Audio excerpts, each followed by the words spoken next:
Okay, तो video शुरू करने से पहले बता दूं कि भोला फिल्म को लेके फुल स्पॉइलरबाजी होने वाली है इस वीडियो में। तो अगर तुमने अभी तक भोला मूवी नहीं देखी है तो इस वीडियो को बंद कर दो। तो पिछली वीडियो में हमने बात करी कि किस तरीके से भोला एक फ्लॉलेस ना सही लेकिन एक अच्छा अटेम्प्ट है टू क्रिएट अ मासी version of a grounded film. ये एक मास्टरपीस तो बिल्कुल नहीं है लेकिन एक बुरी फिल्म भी नहीं है। इट्स अ गुड फिल्म जो खत्म होते होते अपने इस वर्ल्ड के एक्सपेंशन को टीज भी करती है और अपनी ही एक अलग फ्रेंचाइज की तरफ इशारा करती है जो कि एलसीयू से बिल्कुल अलग होगी। तो आज की इस वीडियो में हम बात करेंगे कि क्या क्या एक्सपेक्ट कर सकते हैं हम भोला के सीक्वल से और कैसे पहली फिल्म के फ्लॉज ने बहुत सारा रूम छोड़ा है इंप्रूवमेंट्स के लिए, जिसपे अगर मेकर्स गौर फरमाएं तो उसके सीक्वल को एक अलग लेवल पे एस्केलेट किया जा सकता है। और देखो, ये बातें मैं ऐसे ही नहीं कर रहा हूँ, आई मीन हर फिल्म के लिए ये बात मैं नहीं कहता, लेकिन जो भोला का वर्ल्ड है वो पर्सनली मुझे बहुत पसंद आया। वो बात अलग है कि इस वर्ल्ड की जो हैंडलिंग थी वो उस तरीके से नहीं हो पाई जिस तरीके से इंटेंट करी गई थी, लेकिन जहां पोटेंशियल है वहां पे हम लोग बात तो करेंगे ही। तो सबसे पहले ओवरऑल जो भोला के कैरेक्टर का प्रेजेंटेशन है वही अपने आप में बहुत कॉन्ट्रास्टिंग है दिल्ली के कैरेक्टर से, और इन दोनों फिल्मों का जो वर्ल्ड बिल्डिंग है वो भी अपने अपने प्रोटैगनिस्ट के रिस्पेक्ट में अलग अलग है। जैसे कि दिल्ली कैथी में अपने आप में एक बहुत बड़ी मिस्ट्री है, कोई नहीं जानता उसके बारे में कि वो कौन है, कहां से आया है।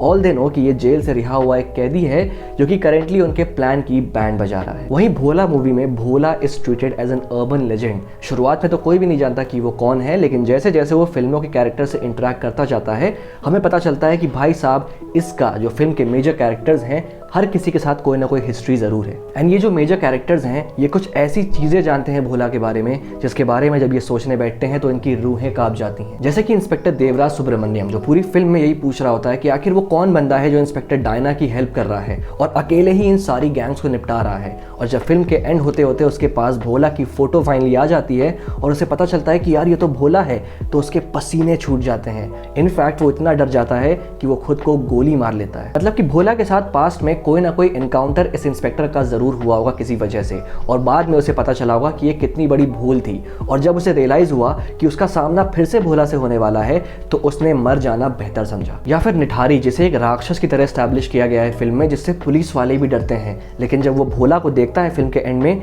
तो उसकी खुद की पैंट गीली हो जाती है और डर के मारे वो अपने चेहरे के डैमेज हिस्से को इस तरीके से छुपा देता है। तो इससे ये चीज भी समझ आती है कि निठारी का जो फेस डैमेज हुआ है वो भी भोला नहीं किया होगा। या फिर जेल में वो आदमी जो भोला के बारे में नरेशन कर रहा होता है और जब मूवी के एंड में उससे पूछते हैं कैदी कि भाई तुम भोला के बारे में इतना कैसे जानते हो, तो वो अपनी शॉल को इस तरीके से हटाता है और रिवील होता है कि उसका एक हाथ तो है ही नहीं और उसे ये आधा ठाकुर बनाने वाला और कोई नहीं भोला ही होगा। अभिषेक बच्चन का भी जो कैरेक्टर है उसे जब हम फ्लैशबैक सीक्वेंस में देखते हैं तो हमें सिर्फ इतना ही देखने को मिलता है कि वो अपनी पूरी फौज लेके भोला और उसकी वाइफ की तरफ बढ़ रहा है और फिर सीन तुरंत ट्रांजिशन हो जाता है प्रेजेंट टाइम में। तो आखिर वहां हुआ क्या होगा, आई मीन भोला सर्वाइव कैसे कर गया? यहाँ पे मुझे दो ही रीजन दिखाई देते हैं। सबसे पहला तो भोला भाग गया, जो कि क्लियरली उसके नेचर में नहीं है। तो मोस्ट प्रोबेबली भोला और अभिषेक बच्चन के इस कैरेक्टर के बीच में एक भयानक फेस ऑफ हुआ होगा जिसके एंड में भोला का अपर हैंड हुआ होगा, जिसकी वजह से अभिषेक बच्चन के इस कैरेक्टर को रिट्रीट करना पड़ा होगा। इसीलिए फिल्म के एंड में जब उसे पता चलता है कि भोला वापस आ गया है तो वो बिल्कुल गुस्सा हो जाता है और सिर्फ इतना ही कहता है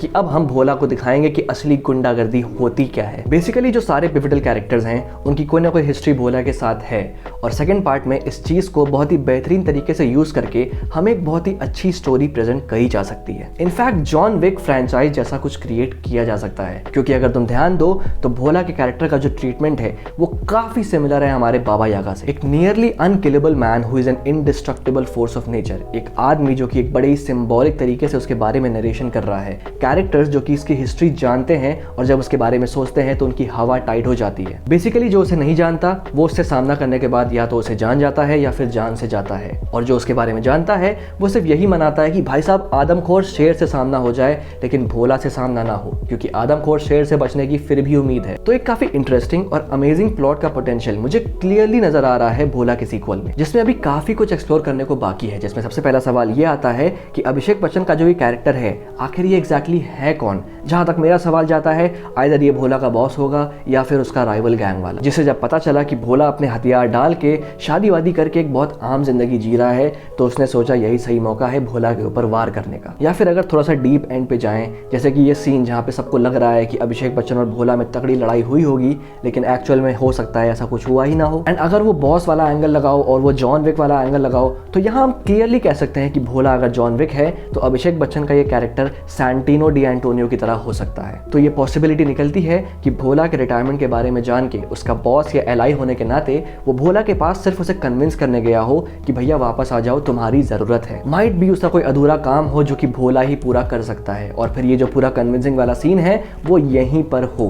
और ये वाली थ्योरी ज्यादा प्लॉजिबल भी लगती है, क्योंकि अगर तुम इस सीन को ध्यान से देखो तो यहाँ भोला क्लियरली देख रहा है कि उसकी तरफ बोट पे सवार ढेर सारे आदमी बंदूक चलाते हुए आ रहे हैं, but instead of being alarmed या फिर फिगर आउट करने की कोशिश करना कि आखिर ये है कौन, अगर तुम भोला का चेहरा देखो तो वो बिल्कुल शांत है, एज इफ उसे ऑलरेडी पता है कि उसकी तरफ कौन आ रहा है। एंड ऐसा तभी हो सकता है जब वो कोई सॉर्ट ऑफ एलाई हो भोला का, जो कि भोला के क्राइम वाले दिनों में उसके साथ काम करता हो। एंड फिर भोला अपनी वाइफ के चलते क्लियरली अभिषेक बच्चन को मना कर देगा कि मैं इस क्राइम की दुनिया में वापस नहीं आने वाला। And Abhishek Bachchan might get offended, और फिर उसे समझ आएगा कि यार अगर भोला को वापस लाना है तो उसकी वाइफ को रास्ते से हटाना पड़ेगा, और इसकी वजह से वो भोला के अगेंस्ट चला जाएगा, जो कि इन दोनों के बीच फेस ऑफ का कारण बनेगा। और एंड रिजल्ट क्या होगा, भोला जेल में कैसे चला गया, ये सब हमें पार्ट 2 में देखने को मिलेगा, जो कि एक प्रीक्वल की तरह होगा कंप्लीटली, या फिर आगे की कहानी होगी जिसमें जो पास्ट होगा वो फ्लैशबैक की तरह साइमल्टेनियस चलता रहेगा। और फिर आता है निठारी, जो कि हार्ट अटैक से मर जाता है फिल्म के एंड में, आशु भी मरी चुका है, तो अब बचता है वो आधा ठाकुर, जो कि मोस्ट प्रोबेबली अभिषेक बच्चन के इस कैरेक्टर के साथ नेक्स्ट मूवी में टीम अप कर सकता है भोला के अगेंस्ट। और अब तो भोला के पास खोने को भी एक बहुत अनमोल चीज है, उसकी बेटी, तो स्टेक्स अपने आप हाई हो जाते हैं नेक्स्ट फिल्म के लिए। तो अब जॉन विक से कंपैरिजंस भी हो गए, और हमने ये प्रेडिक्शंस भी लगा लिए कि आने वाले पार्ट में हमें क्या क्या बवाल देखने को मिलने वाला है। लेकिन ये जो इंप्रूवमेंट्स हैं, ये जो लेवल है, इसे अचीव करने के लिए अगर अजय देवगन को किसी चीज की जरूरत है तो वो है सिर्फ अच्छे writers. I mean Lokesh Kanagaraj और उसकी टीम जो है उसके ऊपर मैं आंख बंद करके भरोसा कर सकता हूँ that they can easily pull off a John Wick style movie. और अजय देवगन ने भी यही चीज करने की कोशिश करी है, जो कि क्लियरली नोटिसेबल भी है मूवी में, लेकिन जो राइटिंग है उसकी वजह से ये चीज थोड़ी सी अंडरवेलमिंग महसूस होती है, क्योंकि भले ही चीजों को डिफरेंट करने की कोशिश करी जा रही है, लेकिन जिस ओरिजिनल मूवी का ये रीमेक बनाया जा रहा है वहां मेकर्स इस चीज को समझने में फेल हो गए कि वो क्या एलिमेंट्स थे जिन्होंने कैथी को इतना अमेजिंग एक्सपीरियंस बनाया। Where writing was as important as the action, and credits where due. Ajay Devgan की फिल्म टेक्निकली बहुत ही जबरदस्त है, लेकिन राइटिंग एस्पेक्ट में कहीं ना कहीं मात खा जाती है। जैसे कि शिवाय एक बहुत ही क्लासिक एग्जांपल है, या फिर रनवे 34, जिसका कॉन्सेप्ट तो बहुत अच्छा था, लेकिन एक लीनियर स्टोरी टेलिंग चूज करने का डिसीजन बहुत ही बुरा।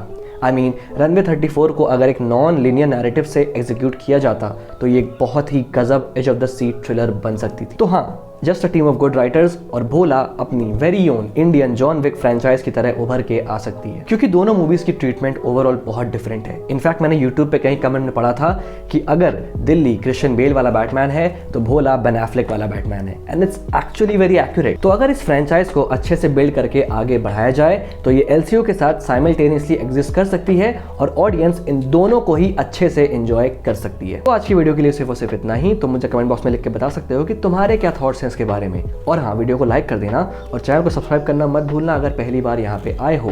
मुझे फेसबुक और इंस्टाग्राम पे भी फॉलो कर लेना, और हाँ, तुम मेरी बाकी वीडियोस को भी चेकआउट कर सकते हो। Till then, this is a pop culture nerd signing off. We'll see you guys in the next video.